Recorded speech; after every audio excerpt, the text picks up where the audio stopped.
Anyway, let's look at this article right here. Saints Chase Young dealing with, quote, tricky, quote, calf injury. This is Clutch on it, saying after signing a new $53 million extension during the offseason, Chase Young 2025 season debut is up in the air with a tricky calf injury.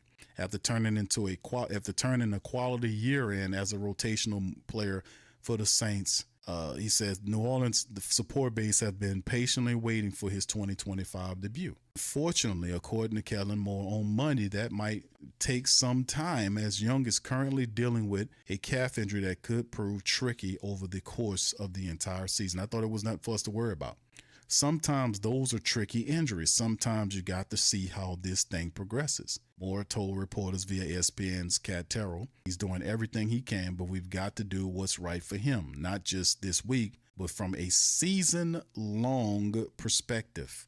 Initially drafted into the league as a second overall pick in the 2020 NFL Draft, Young looked like a future Hall of Famer in his rookie season, being named to the Pro Bowl at the Defensive Rookie of the Year.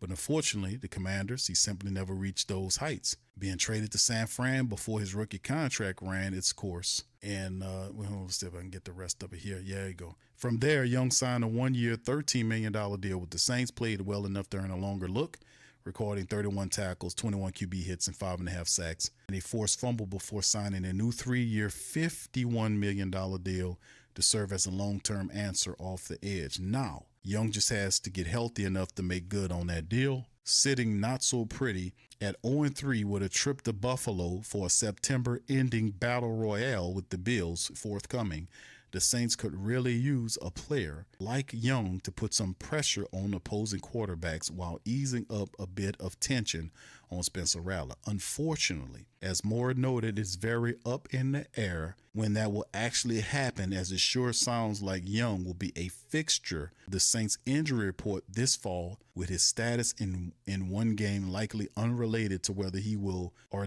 won't play the following week. Very interesting article and well stated when you talk about the pass rush game and the opposite. Now, Carl Granderson is putting in a stellar effort. His compatriot on the opposite side is missing. When Kellen Moore talked about this a while ago, he said it was nothing to see here, pretty much. Nothing to worry about.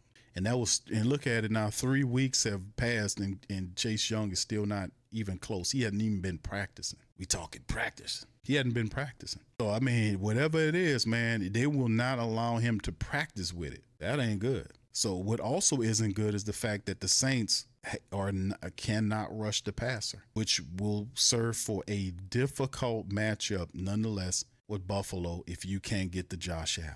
You know, you can't get the Josh Allen. So, I mean, I don't know, man. I don't know. I think Monday and Tuesday should be days where the Saints need to be having some tryouts. A couple of weeks ago, they had 4 offensive linemen came in here. They tried, and we need to bring in some people. We need to bring in a kicker to try out. We need to bring in the edge rusher to try out. We need to bring in somebody.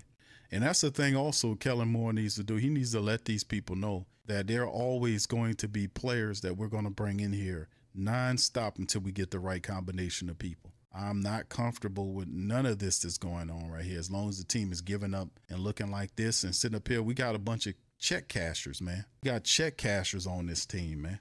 Still infected from the last 4 years of failure from Dennis Allen, man. We need to get these check cashers out of here. We need people that want to earn that money by putting out a decent performance. They all need to get their money back after what they did and said none of them deserve a check for going up there and doing this. They don't deserve no paper for that. For where they gonna get, you don't shut their goddamn direct deposit down on that game and force them to get their money back on that. They don't deserve to get paid after that. They didn't even show up to that game.